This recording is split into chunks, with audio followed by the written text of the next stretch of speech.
All right. Hello, class. We're going to talk about lab number 7. We're going to talk about product metadata, adding collections based upon metadata, and then also collections that you might want to create that are manual. We're going to then add these collections to our navigation so that you can see the site really start to come to life, where customers can come and they can select the collection that they want to see, organize those items. And then lastly, we're going to add filters to the collections based upon our search and discovery app. So let's start off by going to our products. Go to products. We're going to choose a product, and I've already got one set up here that I've been working on. So precision measuring cup and spoon set. And what I've done is I've been using my little helper guy over here to create some extra content and actually created the imagery also. Really liking the way that it creates some of the imagery for us in this test environment. If you're using it to create imagery of real products, you may really want to look at that closely, because if you don't use the product as a reference, you will make images that do not match your real product. But it is fun to see what it can come up with. When we talk about product metadata, we're talking about a bunch of different components of this. So, uh, metadata includes everything from the title, the description, it includes your type and vendor, it includes any of your tags that you have for this item. And then also, and most importantly, it is your product meta fields. So, all of the meta fields that you might need to create to organize your items.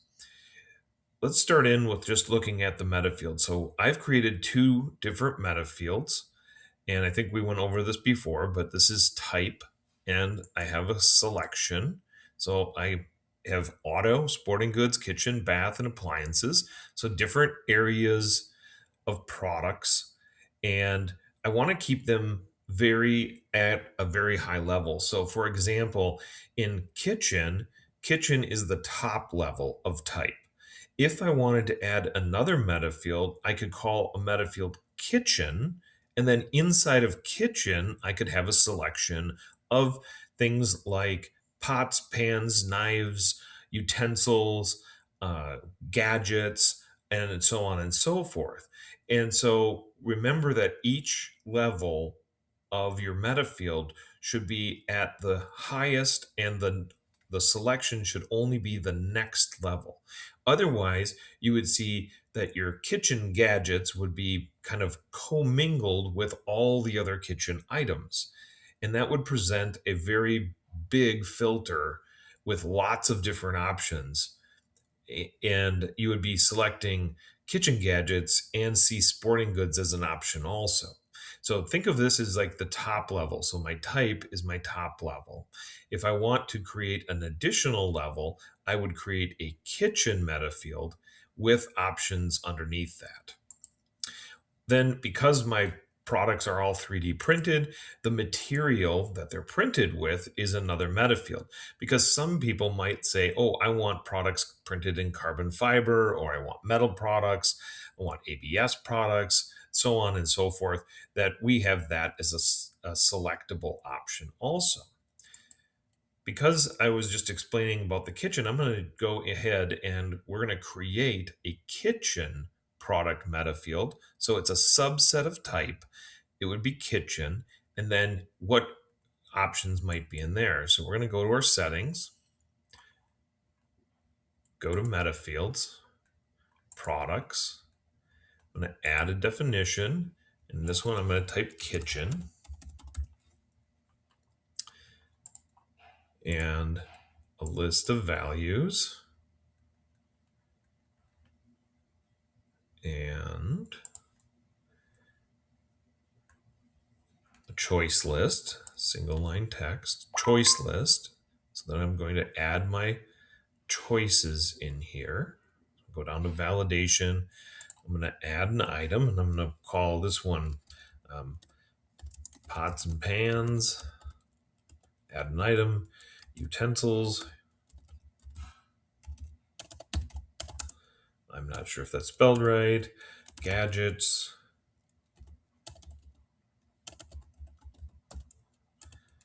And what else could we have in here? Glassware. No, not glassware. We'll have one other one, and we'll call that cutlery or knives.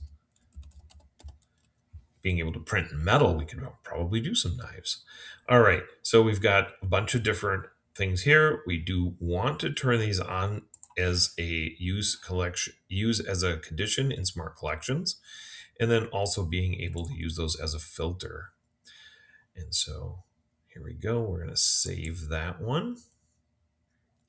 And now I'm going to go back to my product here, precision measuring cup and spoon set. I'm going to also see my kitchen here. And this is a kitchen gadget. We'll call it a gadget, or actually we'll call it a utensil. All right. And I could add more. So because something can be in multiple categories or groups, we'll add this in gadgets also. So I've got utensils and gadgets. I'm going to save it. And now I would go through all of my kitchen items and I would add the subcategory or sub collection item into that product meta fields.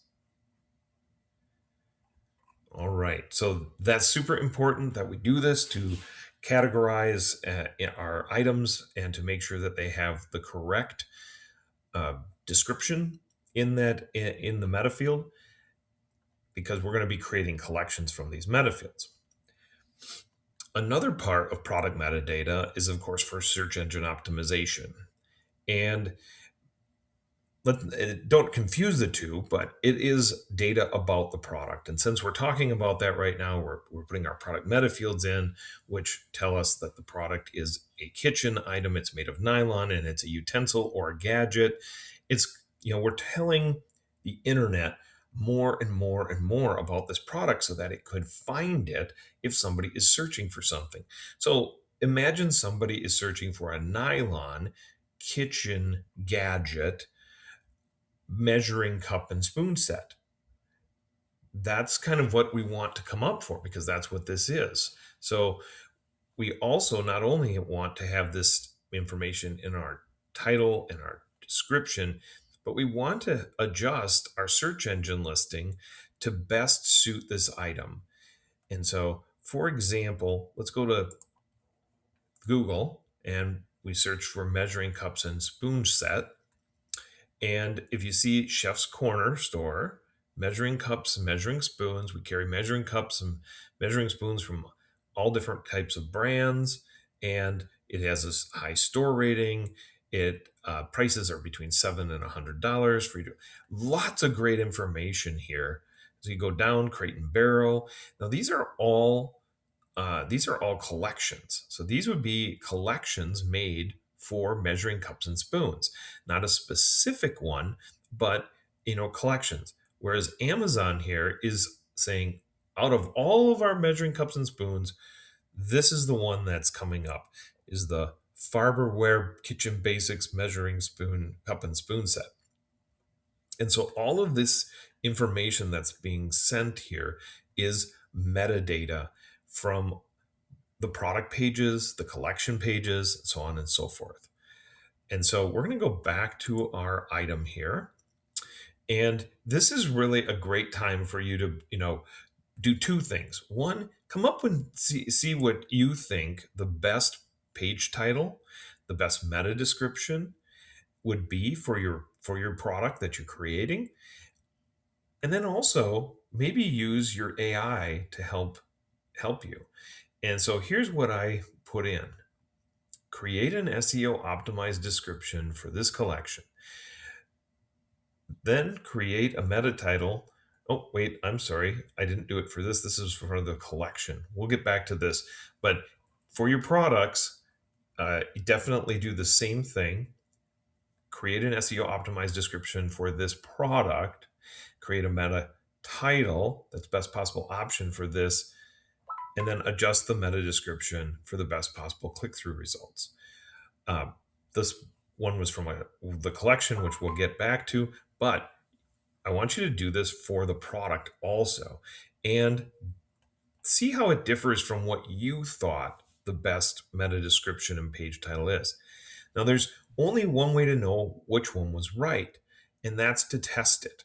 So, for example, when you launch a store like this, you may be, starting off with, page titles and descriptions that you think are the best ones. You might use AI to help, but whatever you do, you want to come back to it and you want to test by adjusting this and then seeing how it comes up in search for different searches and where it lands. So you might be on page 6 to start with your new store or a new product. As you adjust over time, you might be able to get up to page 1. But you'll have to do some changes and some adjustments to make sure that you're actually hitting for the searches that you want. But this is where you do it, and you can adjust this. So the page title here and the page and the title of the product should be similar, but don't have to be exactly the same. This is the one people read on your site. It's probably going to be more enticing for them once they're on your site and they know what they're looking for, versus this one where they're more generally searching for things. And it would also probably have your brand name in it. For example, Form and Fold is our brand name, and you notice that there's a pipe dividing it. That tells the search engines, like, stop here and look at this next part of the title by itself. Shopify gives you some really good guidance here. That you have 70 characters in the page title and 160 characters in the description. So definitely follow along and give these a try. The best way to look at it is to go to your Google and search for a product, finding that product listed here, and what is this description. So you can see the product description is going to jump down here and highlight. Whoop. Looks like I have a little pop-up blocked, but you can see that it's highlighted here about what it thinks the product description is coming from and where it's pulling from. All right. So we're going to move on now to making a collection. So you're going to go products, collections, and I've made a few collections here. We're going to go to the kitchen, you dream it, we make it collection that I made. And this is where I actually use this create SEO optimized description for this collection and create a meta title, the best possible option. And you can see what it came up with. And it structured some information for me. And then I was able to apply it to the collection. Then I was in my conditions. Products must match all conditions. And this is a smart collection, not a manual one. We're going to create a manual one here shortly. And I selected my type. So underneath meta fields, here's my type is equal to kitchen. And now it's going to populate this with all items that are kitchen items. I don't have to think about putting them in this anymore. I just have to use the meta field kitchen. You can also see that it optimized my search engine listing with a little bit different data and some things that it thinks, like, for example, BPA free. That's a big thing in kitchen items. So adding that in might entice folks to come to my kitchen collection when they see it on Google or in the search engine or in AI search engines. I also used AI to generate an image of a 3D printer printing a kitchen item. Very colorful bowl, and thought that was pretty neat. Why don't you try that too? Make sure that you're trying all the different areas within the collection. Now, collections need to be made for the lowest grouping, the middle grouping, and a large grouping. So think of it like this. The lowest grouping might be very specific items, such as the measuring cups and spoons. That is the lowest grouping. and it's the most specific. As we get to the highest grouping in kitchen, it would be just that overall kitchen. As we build more collections that are each more specific, we start with the top kitchen, then we build our way down. And what we're doing is we're making it so Google and the search engines and the AI engines can see that we have groupings of products in kitchen and underneath that, such as gadgets, measuring cups and spoons, cutlery, and so on and so forth. So you want to do is make two tiers in your at least two tiers in your collections. So we're going to show how that kind of works. So I'm going to go back to collections. So I've already got my kitchen, and I've added those spoons and to another one. So I'm going to add another collection here, and I'm going to call this one measuring cups and measuring spoons. Come back and add that later. Now I can manually create this collection, by searching for measuring. See, so I can do that. I could add it, and there it is. So I could make it, very specific. When would I want to use this? Landing pages. So I have 4 items for sale on a big promotion, and I want to make sure that those items are listed specifically on that landing page. They may not be all part of the same collection. So I could say, like, okay, I've got a kitchen item, a sporting goods item, and an auto item, all going to be 50% off today. So it's a special sale on these select items. And I want to appeal to a broader group. So I make a manual collection called uh, Labor Day sale or something like that, or Mother's Day sale, and I want to bring in different items. And so that's one good reason to use a manual collection. It's not good to use a manual collection when you're constantly adding new products to it, because then I have to come back here and I have to keep adding them one at a time. The best way to do that is using a smart collection. So for example, I can go down to our new meta field called that's in kitchen, and I want items that are utensils. So any kitchen item that's equal to utensils, and I can do this one, I can do any kitchen item equal to gadgets.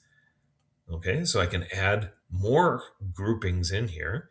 I'm just going to keep this one utensils, and I would normally call this utensils, but I just called it measuring cups and spoons, and it's what's in there for this one. So this is now a collection that's pretty much, at the base level. What you need to do when you create these is add a description, add an image, and then adjust your search engine listing after you've added all your products. Save this one. All right. Go back to my collections, and now you can see I have 4 collections. A lot of times this homepage collection, this is everything that you have. So this would be every product that is included in your storefront. Most folks don't use this collection because it's just too overwhelming. If you only had 4 or 5 products, you could use this and rename it. But I'm going to take this one and I'm going to make this one not applicable. So I'm going to remove it from all my different areas: online store, point of sale, and shop. I'll save that. And now nobody can find this collection. So it's virtually invisible, excluded from all sale channels. All right. So now we're going to move on from our collections to creating our menus. So we're going to go to content, menus, and I'll go back here so you can see it. So you're going to have main menu, footer menu, and your customer account main menu. And these two are visible on your site. So you have your footer menu, and then you have your main menu, which is going to be in your header. And like I said, I'm going to get rid of our home. Let's remove the home. I don't want a home link. Most people just click on the logo. And then catalog, I'm going to change this. So I don't really want this to be catalog because that's like all products and I'm not interested in that. So I'm going to start with sporting goods.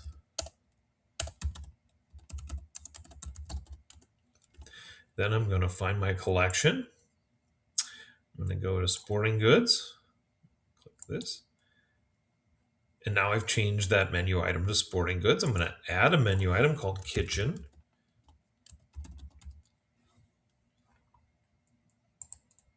And put a link to my collection here, kitchen.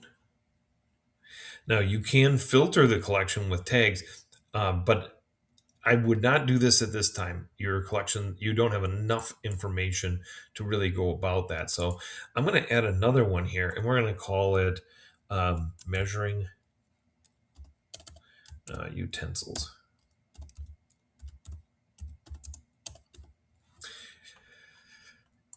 And I'm going to go to my collection. I'm going to get my measuring cups and spoons collection. Now I want that to be a drop in the drop down underneath kitchen. So I'm going to move that over to underneath there. There we go. And I'm going to move this whole thing up into position number 2. So if we're looking at this from the standpoint of our menu, we're going to see sporting goods, kitchen, and then contact us. Contact us is always good to have on the main menu because folks may want to get in touch with you, ask questions, send you an email, or fill out a form. I'm going to save this now. Menus have been updated. So now I'm going to go to my website here. I'm going to see if my menu changed. Yep, I've got sporting goods. Go to sporting goods. I've got kitchen. Ooh, there we go. And so you can see my utensils are underneath there. And then if this mega menu that we activated in our theme is going to show a couple 3 items from the kitchen collection. So notice sporting goods doesn't have a drop down because it doesn't have any sub menus. All right. So now that we've done our navigation, we've got our navigation going here. We've got our menus. We've got sporting goods, kitchen, contact. Now we have to add our filters. So let's go down to search and discovery app. Close this guy. All right, we're going to go to our filters. We're going to look at our filters that we have. We currently have product group. And so we named it our product group. And this is going to have our collections, our type, our types here. So we have auto, sporting goods, kitchen, bath, and appliances. So it's going to show only the ones that are available within that collection. So if I go back over here, you notice that I'm in sporting goods. It's only showing sporting goods in the product group. Now, if I was in my in all the different stuff, you would see kitchen and other ones if I had products like that. Go back over here. So loading my filters, but we want to do this by selecting our meta field type, and I'm going to actually do a new one for us here. So I'm going to add a filter, select my source and my product meta field of kitchen, which we just created, and kitchen items. All right. And so somebody would be able to sort now by things like in the kitchen items. So pots and pans, utensils, gadgets, and knives. So I'm going to save that. Go back here. And I'm going to have that appear underneath the product group. And so if I'm looking at my product group and then I have my kitchen items, they could just select a kitchen item if it's in that grouping. And then material is last. Material is based upon the material meta field also. So I'm going to save that. I'm going to refresh it here. And so notice that in the sporting goods, we don't see the kitchen filter because there's no items in that. If I go to kitchen, whoa, crazy. Might have to move that. But in here we have product group kitchen, and we have kitchen items, utensils, and gadgets. So if I click utensils, here comes my measuring cups and spoon set. If I uncheck it, it's going to show me more. Notice that it only shows the materials that are available. So we only have 3 different materials that these are made out of. And so it's only going to show if the meta field has been populated. When you get to your search and discovery app, you're also going to see there's some default ones like price and availability. Because my products are printed on demand, I don't need to have availability on there. They're always available because they're printed on demand. And so if I want to go to kitchen, you can see how that, you can see I want only the nylon items. There they are. And I want the PLA items. Oh, that one popped up. So I can see which products are made from each of these types of items, types of materials. So what I need you to do for this week is go to your products, make sure that all the data is filled in. Make sure you have your product meta fields created and populated for all of your products, starting with that top level. So just type, and then at least one sub level, kitchen, and then populate your product, your page title, and your meta descriptions. We'll be talking more about this next week when we talk about analytics and SEO. That's it for this week.